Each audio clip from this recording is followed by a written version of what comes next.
Okay, so hello everyone, I'm Helen Borodina, and I am here today at the World Public Assembly in Moscow with the channel Think BRICS.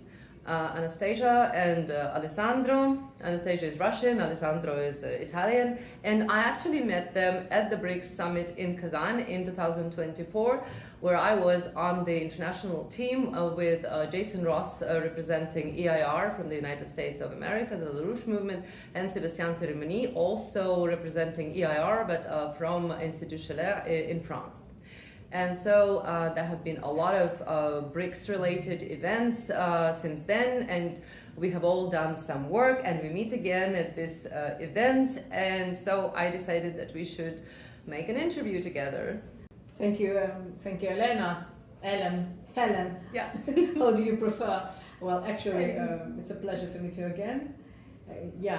We can confirm that we have met last year, first time at the BRICS summit in Kazan, and we are happy to meet again here in Moscow, and it's our pleasure to talk to you today. Yeah, so first and foremost, how would you assess the, if that's the right word, everything that happened in the world since the BRICS summit where we met, and all of the things that have happened in the world and in BRICS since then, and what brings us here today to the World Public Assembly? What is the significance of this event? Maybe it's too many questions in one, but what I would like to know is, because you are a BRICS-focused channel, so how are things changing? How have things changed? Well, if we think back into 2024, so it's only 1 year ago. Right.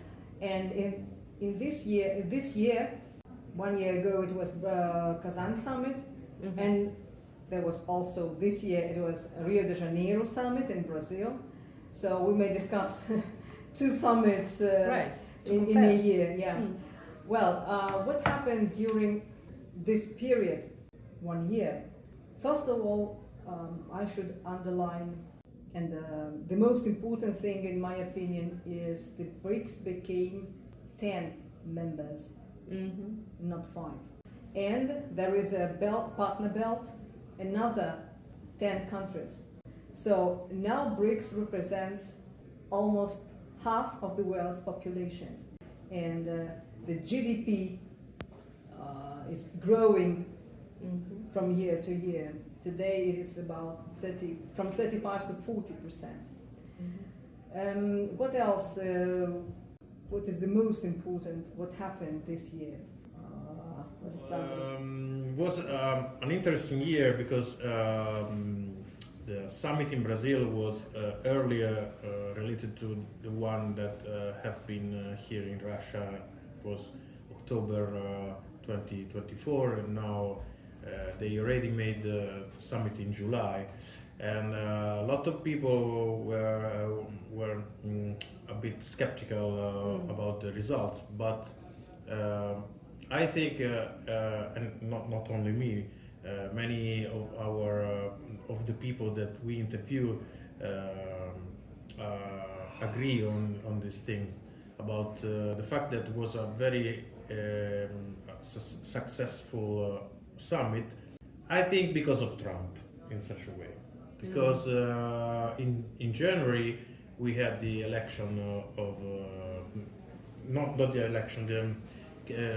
Trump officially came on the chairmanship of his nation and started to spreading tariffs all around the world, and in such a way this helped the BRICS to consolidate and strengthen their coalition. So what we are seeing now, it's a more compact group, more focused on a common goal. Some of experts say that Trump did for BRICS more than entire BRICS story itself. Interesting, but somehow he is making history. Yeah, that's correct. He is. And now let's go back a little bit to what we're doing here today. We just attended the creative industries panel for BRICS, the BRICS Yeah. Creative Industries panel that was held here. First of all, what is the significance of creative industries in BRICS and in general in the world today? Because as we have heard, every industry is creative, literally. So how do you perceive yourself as participants or representatives of creative industries? Well, we should say that we run our YouTube channel that's called Think BRICS, and we should say that in 2 years and almost 3 years of that we are working, our channel got almost 100,000 subscribers. Maybe it's not so much, someone may say, but for us it's a very good result, because we see that the interest from people all over the world towards BRICS is growing. It's growing and growing. As if thinking about creative industry, yes, we are creative industry. I consider myself a creator, like all YouTube bloggers are creators.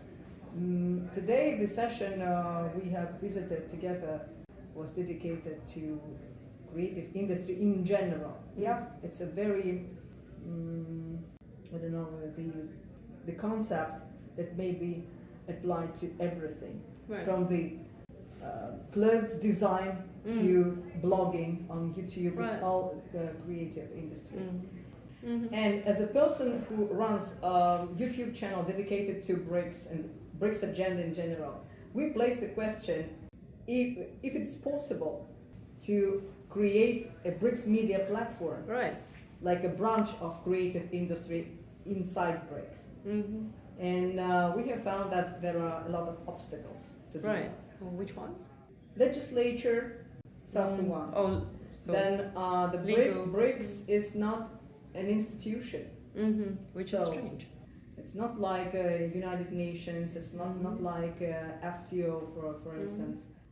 And all this is obstacle to create something that may unite all BRICS countries into one media platform.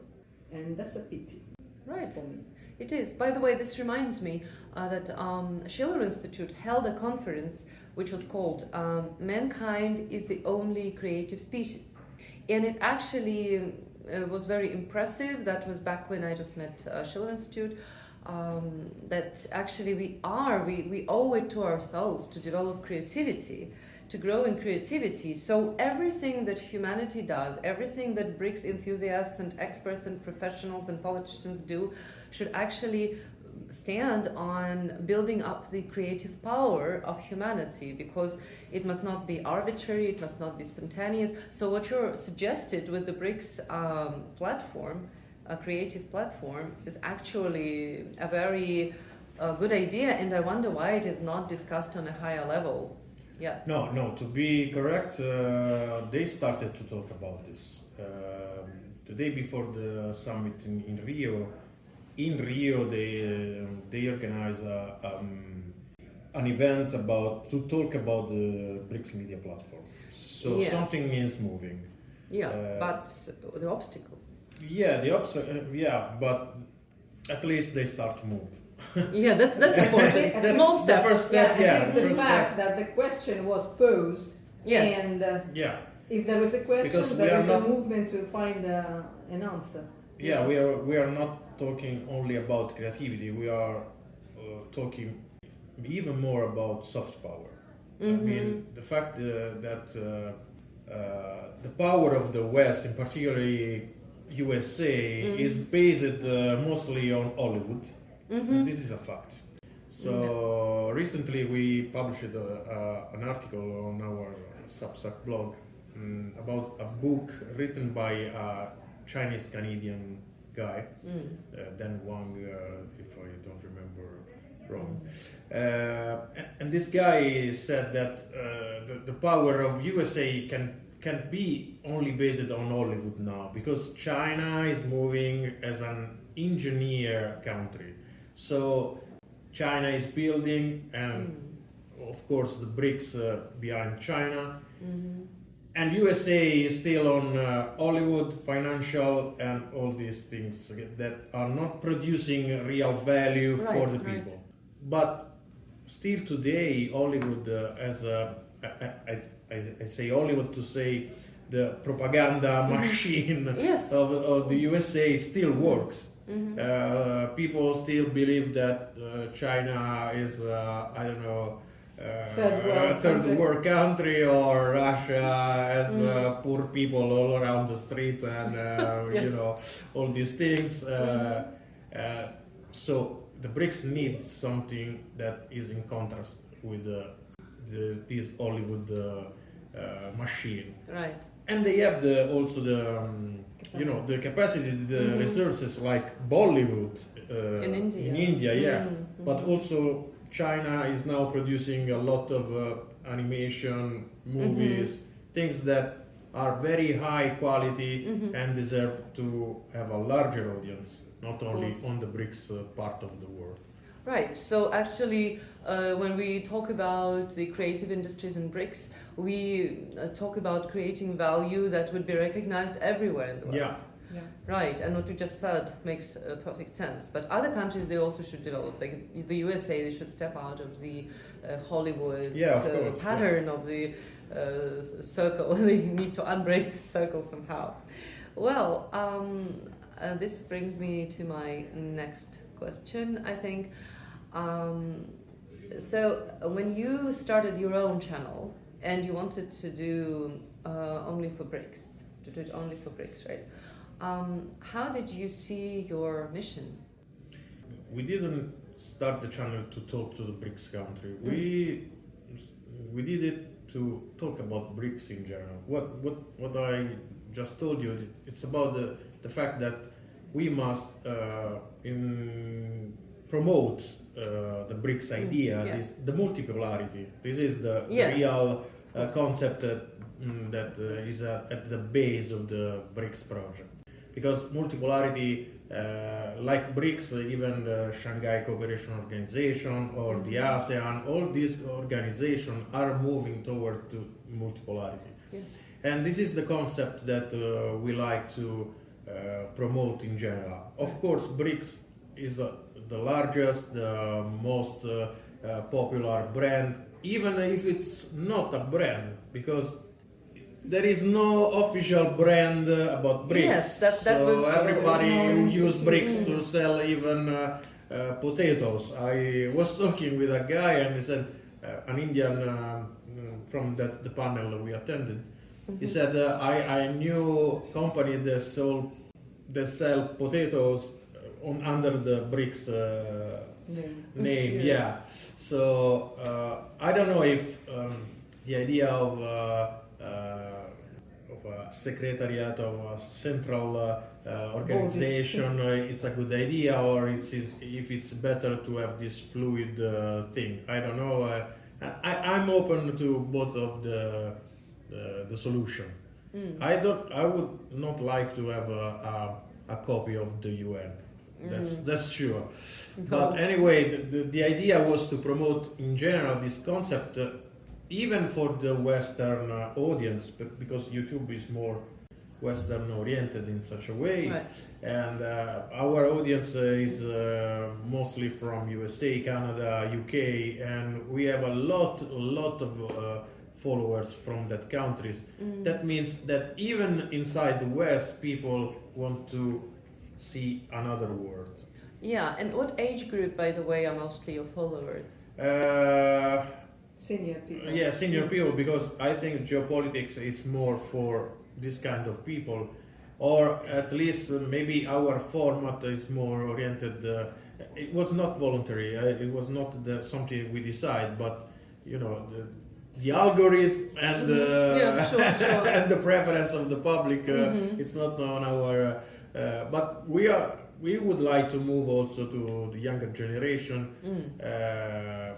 but still we are in a very old age audience, but they're welcome. They are nice people. They are open to discuss. A lot of them knew history by themselves, so they see in BRICS something that it's really new, and it's something that they didn't see in 50 years, 60 years since the Second World War ended. May I add something? Yeah. When we started talking about BRICS, and we personally, we were interested in politics and in BRICS in particular, we found that on the Western side of the media world, there were a lot of bias. Yeah. A lot of, I don't know. Misconceptions. Yeah, I don't want to use the rude words, but what they are writing about BRICS in the United States, in the UK, In mainstream media. Mainstream media, it's absolutely false. And when we read all that information and compared that to what is really happening, what's happening, we told ourselves, but why the world doesn't know about it? Exactly. It's an hard job, but someone has to do it. Yes. And it was a surprise of mine that a lot of people from the Western countries, they were interested. They are interested. They continue. In what is happening in BRICS, because they see BRICS countries like an opposition. Against the West. Against the West. And we should say that's false information. It's false feeling. Absolutely. But they perceive BRICS as something that It's an different. enemy, It's something different. So and our goal to give truthful information about what is happening in BRICS. Yeah. What do they do? How do they move? What initiatives they have, and how those initiatives will have an impact on the entire world. This is our goal. And do you think BRICS and the West can work together at some point in different areas? And Well, I should say that they are working. Because if we take China, for example, China is working with the United States, with the European Union. I think If maybe we take it's Russia- the West that doesn't want to To work. work with BRICS, but in general they already but do. we have they're Russia working. in BRICS, and for this reason, the West doesn't work Yeah. with Russia really now. And besides that, if we look at China, for example, I think some Chinese companies are leaving Russia because they want more of the Western market, because they tell them you cannot deal with us and with Russia. I think that some of that is happening too. This is the strategy the Western politicians use Definitely. every time. That logics, if you are not with us, you are against us. Exactly, yeah. So if you are not following Western rules imposed by IMF, imposed by World Bank, imposed by the United States elites, if you are not following that rules, you are an enemy. They treat countries like that. Yeah. If you are buying Russian oil, sanctions. There are new sanctions against Russian oil now, by the way. If you are Indian and you're doing business with Russia, sanctions. Right. Yeah. I just read that Poland closed the airspace for Chinese now. Something that will kill the commerce in Europe. Yeah. That's unwise. Very unwise. Well, this is the thing, a lot of things that are happening in this opposition that the West imposes on BRICS. Because BRICS countries are open to work. Yeah. But the West is imposing those limitations. It's not the BRICS countries that impose themselves against the West, telling that we are BRICS, follow us, we are the new future of mankind. No. It's the West that positions itself against. Right. Yeah. Because only in rivalry they may continue that strategy they are using for years, decades, ages, we may say. And what do you think can be done to stop this unreasonable dynamic? To actually show the Western countries that we can all work together and have the win-win policy and the multipolarity, and nobody will lose anything but actually gain through that win. Yeah, the fact is that, as said, BRICS is open to collaborate. Right. The idea when BRICS was born was to give more voice to the global south, not Yeah. to go against the global north, let's say. So this is the fact, this is the reality. And this is the perspective that the BRICS still has after 15 years of activities. I understand when people want to divide, because they say, oh, you can be friend of USA, you can be friend of this country or another country from the West because they are like blah blah blah. So I think this is wrong. The fact to create division in the world is wrong. Multipolarity is another concept. Is be your master in your home. Don't invite, don't interfere in the policy, local policy of other nation. So this is a very clear concept that it's not clear to Americans, for example, or to Europeans. What they are doing, one of the most important goal of the BRICS was to expand the Security Council to India and Brazil to involve more countries from the global south. But they still don't have any answer from the other side. Other members of security. Yeah, so in such a way they are pushing the BRICS to creating something similar or alternative to the institution, and people are asking now because they see that there is no positive answer from the other side. So maybe can be the right way is to go by themselves. Well, another goal that BRICS has is to reform the international institutions, right? Like United Nations, WTO, IMF. If we take WTO right now, so what organization is this? If no one from WTO stood up and told the United States of America, with all that tariffs, are acting against the basic rules of free trade. Right. No one told that. So what does it mean? That this institution is not valid anymore. Right. No, just to close these things about tariff, because I know that people will start to say, okay, but India applies tariff to the USA or the other. Yeah, it's right. The fact is that the BRICS never said, BRICS countries never said we are against without any reason.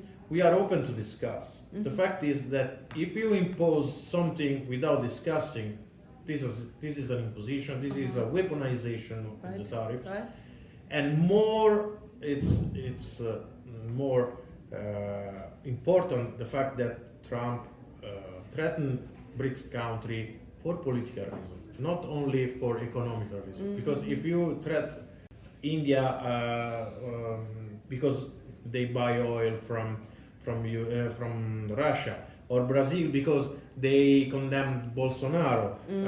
So it's an ingerence in the internal policy of that country. So it's not about the economy anymore; it's about politics. Right. And this is another plan of discussion. Right. Right.